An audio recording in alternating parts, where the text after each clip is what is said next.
कर रहे हैं, सुनिए। सभी पर्यावरण बचाने के काम में जुटे शासकीय और गैर शासकीय विभागों की वजह से वन विभाग को भी हमने सम्मानित किया है। अनेकों संस्थाओं को भी सम्मानित किया गया। ऐसे सभी मेरे प्रिय बहनों, भाइयों और लाइफ वॉलेंटियर्स, भांजे और भांजियों,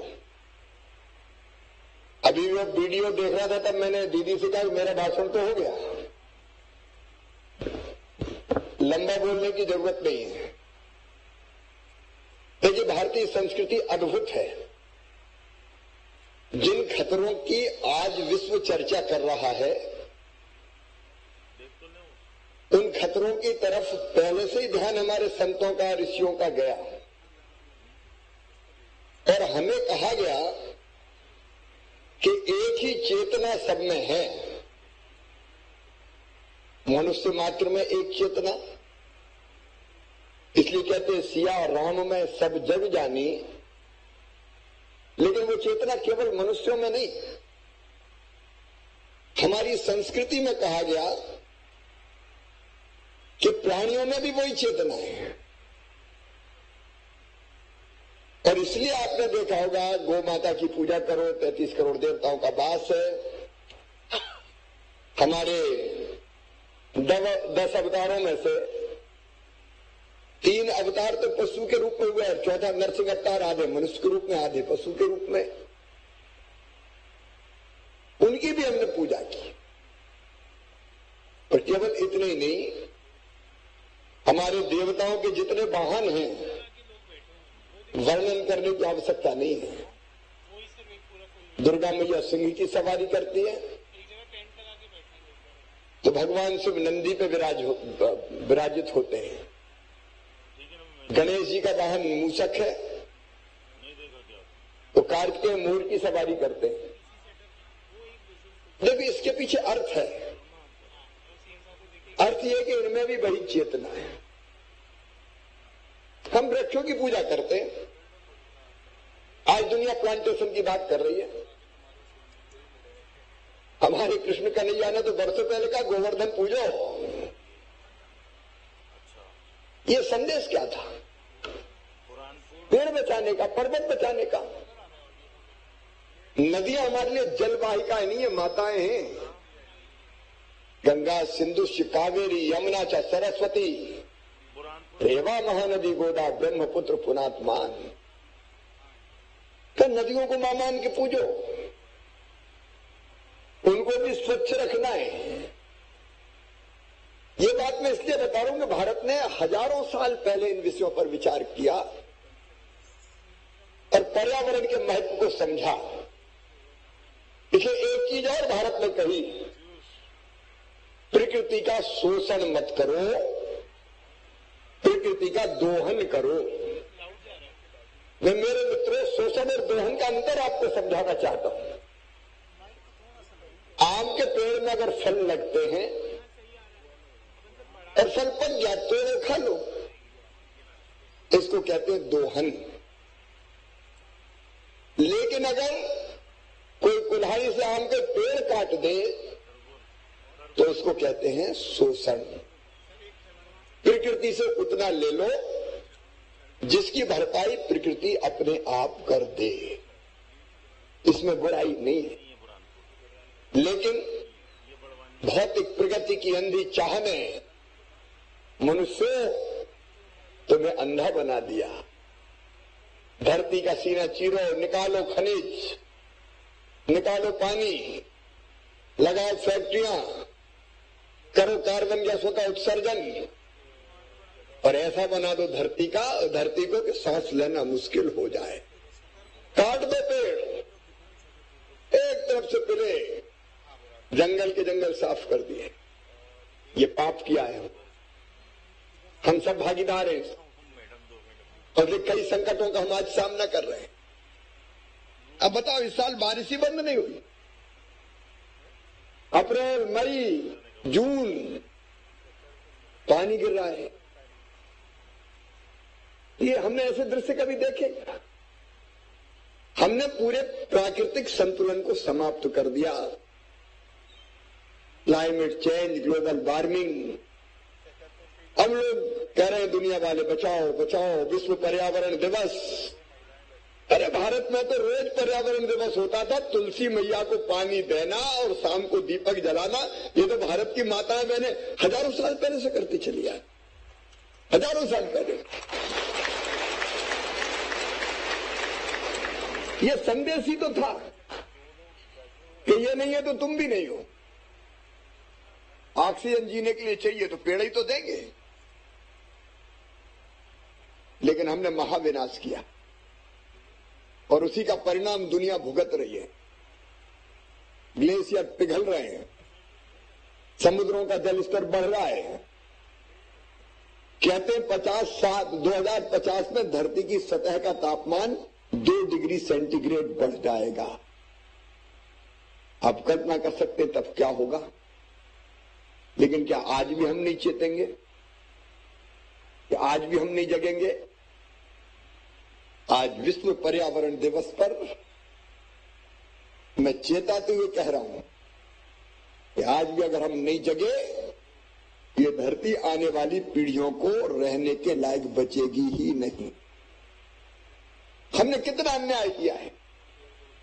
ज्यादा फसल पैदा करने के लिए केमिकल फर्टिलाइजर डालो खाद, कीटनाशक डालो, हम जहरीला बनाए दे रहे हैं धरती को। क्या क्या डाल रहे हैं सोचो तो। उसके परिणाम हम भुगत रहे हैं। कई तरह की बीमारियां आई। कैंसर एक्सप्रेस ट्रेनें चलती है आजकल, कौन सी बोले ये कैंसर एक्सप्रेस है। हमने किया ये। और इसलिए परिस्थिति को बदलना भी हम ही को पड़ेगा। हमारे प्रधानमंत्री श्रीमान नरेंद्र मोदी जी ने हमें लाइफ का मंत्र दिया है।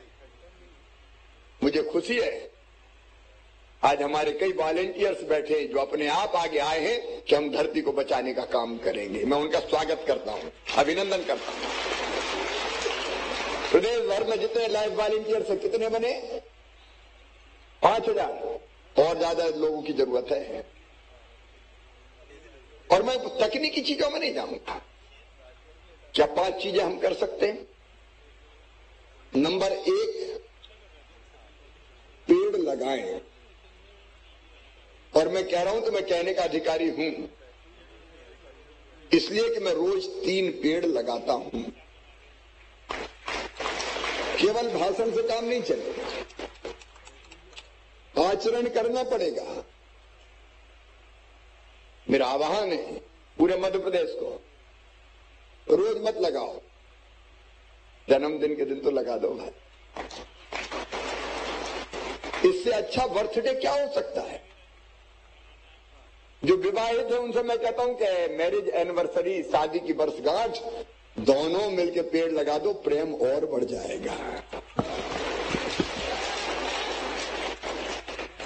बेटा बेटी का जन्मदिन में संस्कार डालो, उस दिन पेड़ लगाओ।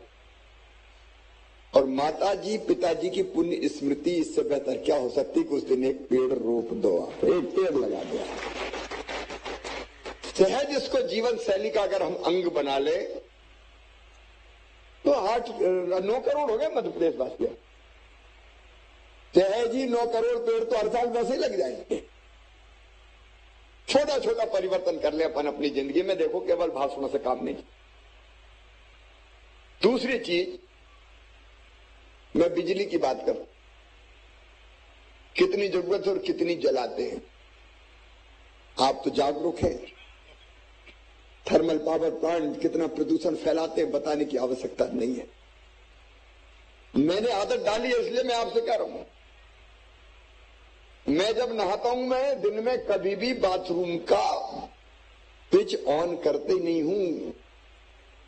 जरूरत नहीं तो काहे को बिजली जलाओ, जगमगाने के लिए थोड़ी जलाओ। और मेरी अगर घर पे कहा सुनी होती है काम करने वालों से तो इसी पे होती कि बिजली कैसे जल रही। मैं सच कह रहा हूं। और मैंने आदत बनाई कि स्विच ऑफ करो, स्विच ऑफ करो, फालतू बिजली क्यों जले जी? क्या हम बिजली बचा सकते हैं? मैं पानी के बारे में भी वही कहना, पानी की एक एक बूंद कीमती है। अनावश्यक व्यर्थ क्यों करें? अब आजकल फैशन हो गया बोतल वाला पानी, 2 घूंट पिया बोतल फेंक। लाइफ स्टाइल बदलिए जी, हम पानी बचा सकते हैं। सिंगल यूज प्लास्टिक प्रधानमंत्री जी कब से कह रहे हैं? क्या प्लास्टिक के खतरे हम नहीं जानते? क्या हम ये संकल्प नहीं ले सकते कि सिंगल यूज प्लास्टिक का उपयोग नहीं करेंगे, उसकी जगह कपड़े के थैले का उपयोग करेंगे? एक बार नहीं, कई बार उपयोग करो ना थैले। प्लास्टिक तो रोज फेंकना पड़ता है। अब तो पुलिस आए और नगर निगम रोके, इसकी जरूरत क्यों होनी चाहिए? छोटी छोटी आदतों में अगर परिवर्तन कर लें तो हम धरती मां की कितनी बड़ी सेवा कर सकते हैं। इसलिए आज विश्व पर्यावरण दिवस पर मैं यही संदेश आपको दे रहा हूं, पर्यावरण फैशन नहीं है